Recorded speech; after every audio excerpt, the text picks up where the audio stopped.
Jake, you never responded to the challenge. I don't use cocaine. Do you use steroids? And that thing that you came out with today, nobody on earth thinks that you really wrote that. You're too stupid. Steroid test me whenever the you want. You have been caught with cocaine and hookers every other week. I'm the only person that doesn't need you. And I don't give a about you. You met your maker. I'm not gonna stop.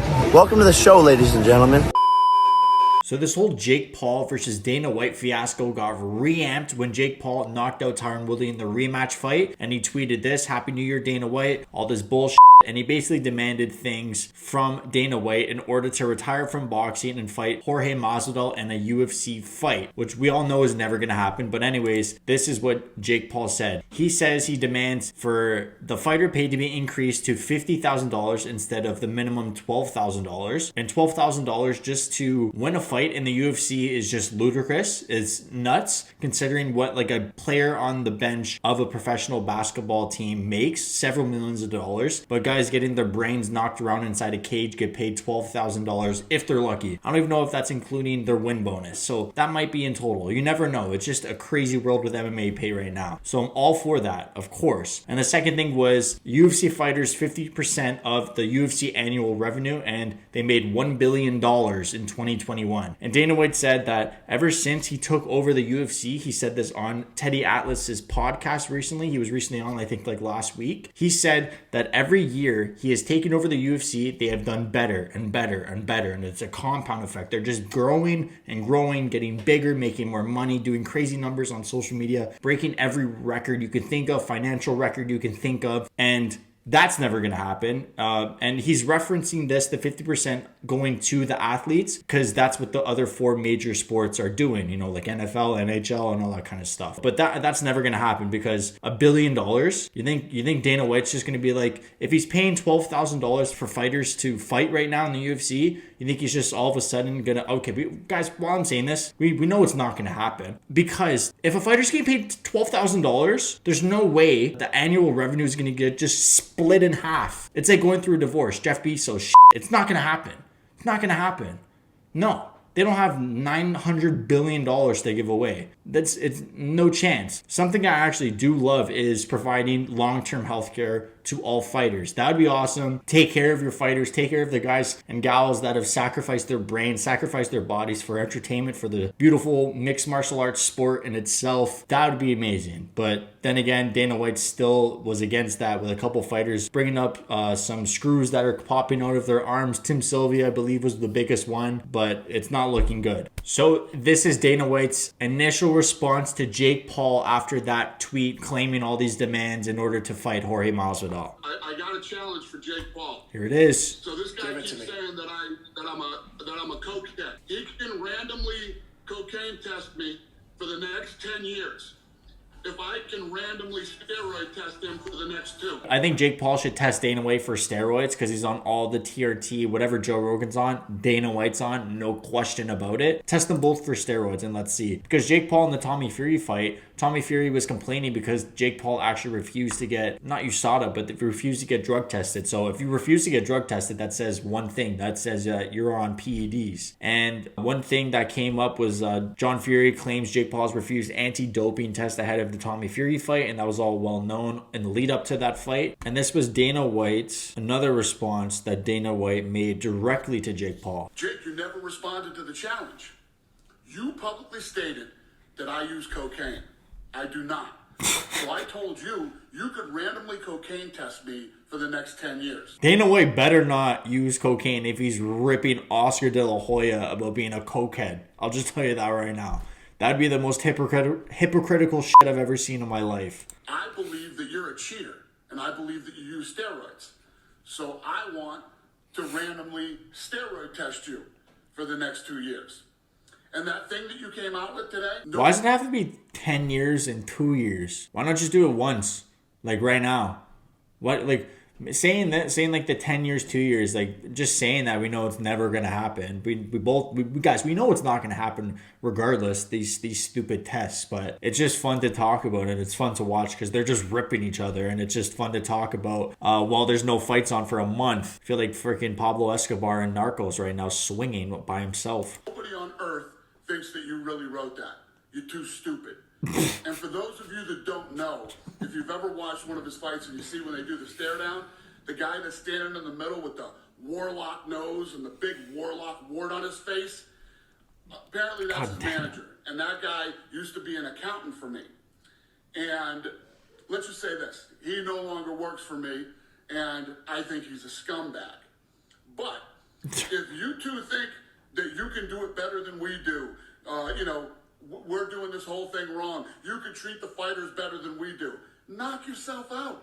Go start your own. So Dana says this, if you guys ever watch, if you're a true diehard fan, you guys do this. You watch the post-fight press conference that Dana White has after every UFC event. That's how I know you're a true UFC fan, MMA fan. He says this all the time. I believe he said this recently about Oscar De La Hoya and Golden Boy Promotions and that one shit show, MMA show that Oscar had. And then the exact same thing about Triller, talking shit to Dana, saying he doesn't pay the fighters. And Dana just says, if you guys can do it better, do it. And he knows they can't because no one will ever be able to compete with the UFC. The UFC is like the NFL now. Now it's just set in stone. Now it's just going to be these other lower tier MMA organizations that are going to be maybe signing 55-year-old Chuck Liddells and whatnot. Business. It's easy to do. Go get the warlock on it. The warlock will So get it rude. started for you. What you and the warlock should be focused on is your business. You're tanking. You can't sell pay-per-views. You're calling out Jorge Masvidal because he's a pay-per-view superstar. In reference to that, Dana White's actually saying that because...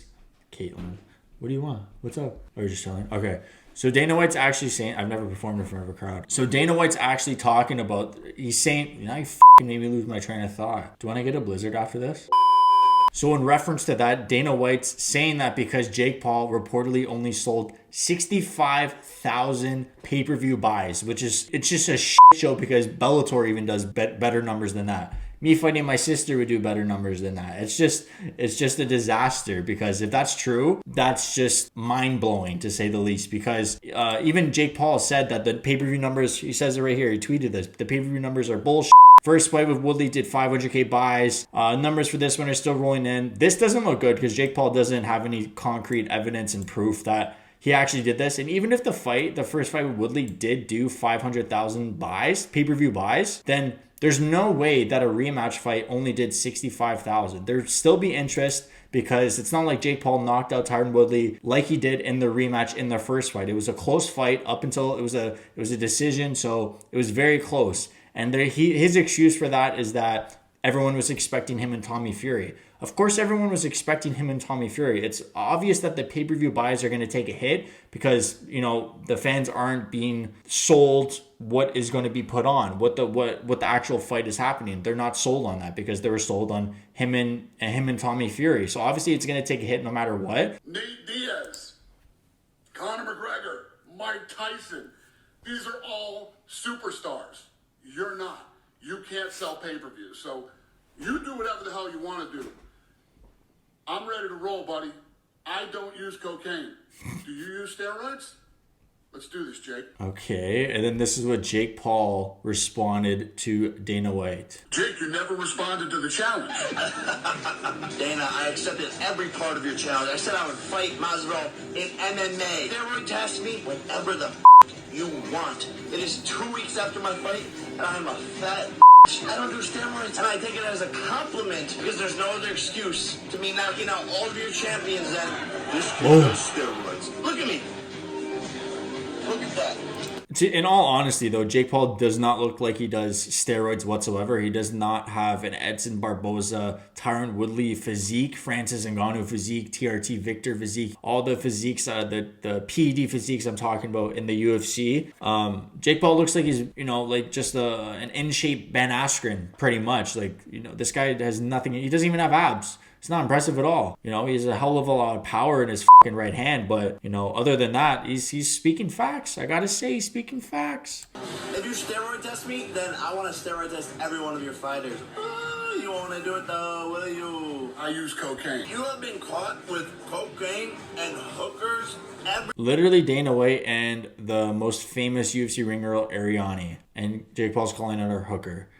Every other week. I I use cocaine. And you think that, like, with all the money that you have, like billionaire or some that you would get some Botox, because your forehead looks like a motherfucking GPS Google map, like all the lines in it and I use cocaine. And you say Masvidal is a pay-per-view superstar. Let's go to his last Instagram post. 5,000 likes or 10,000 likes or some Do you realize that my mom, Pam, gets more likes than your pay-per-view superstars? So that's just a stupid thing to compare it to, pretty much, because when you're talking about UFC pay-per-view buys, you want to be focused on UFC pay-per-view buys. And Jorge Masvidal has a history of being a part of huge UFC pay-per-view events, even considering, of course, you know, the one with Kamaru Usman, UFC 251, I believe, a stacked card, the first UFC Fight Island card, the most buzz for a UFC card in the past couple of years because it was the only sport on. People had nothing else to watch, and people were pretty much forced to watch it, like the grandmother in Bird Box, the guy opening her eyes to look out the window.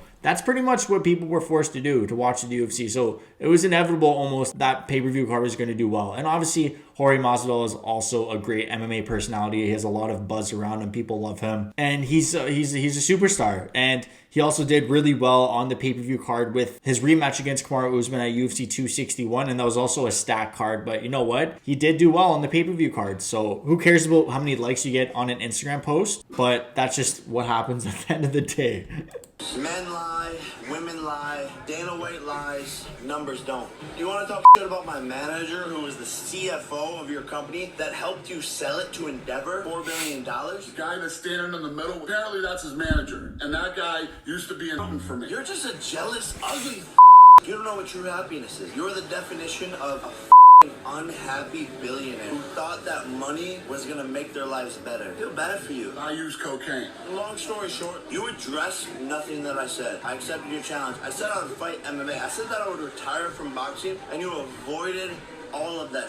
Also, instant replay, there was a UFO in the back of this video. Side note, but like Joe Rogan, aliens, we're all So something I mentioned to my buddy Alex when we first watched this together the other day, I was like, Jake Paul's such a great marketer. He's a genius marketer at the end of the day. And if you hate him, you're falling for his tricks. You're falling for it. That's what he wants. And I was just saying as a joke, I'm like, this guy probably hired someone to fly the drone over his camera's perspective while he's recording this video, just so people can rewatch it, so it then gets more views, and then the algorithms push it out even more. So Jake Paul's that smart. He's that good of a marketer that he would probably do some shit like that. If it's not the case, that was definitely a drone, not a UFO. I will not get my hopes up about that. Shows that you are in a corner. You're a dog in a corner trying to fight to save this whole company and the embarrassment that I've put you through.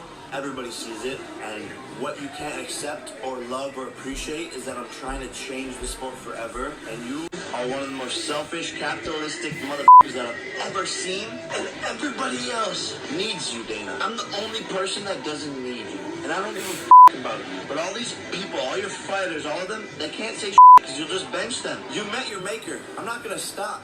Welcome to the show, ladies and gentlemen. I mean, Jake Paul's not wrong, because if MMA fighter, UFC fighter is going to talk and say all these different things about fighter pay, you're going to get shoved by Dana White and your career is going to be cut. It's just the worst thing you could do for your career, because, you know, if you're not a big superstar, you're not going to get paid as much in Bellator unless you're a legit guy that can become champion in Bellator. Then you're gonna get paid the big bucks. But if you're not, it's just not gonna happen, and it's gonna be the stupidest thing you can do. The only guys that can talk about fighter pay is Conor McGregor. That's the one guy. Jake Paul, he's the only guy that's actually really brought attention to UFC fighter pay, and you gotta respect it. At the end of the day, he's even if he's doing it for himself just to get the attention, he's shining light on a topic that needs to be addressed in the MMA world.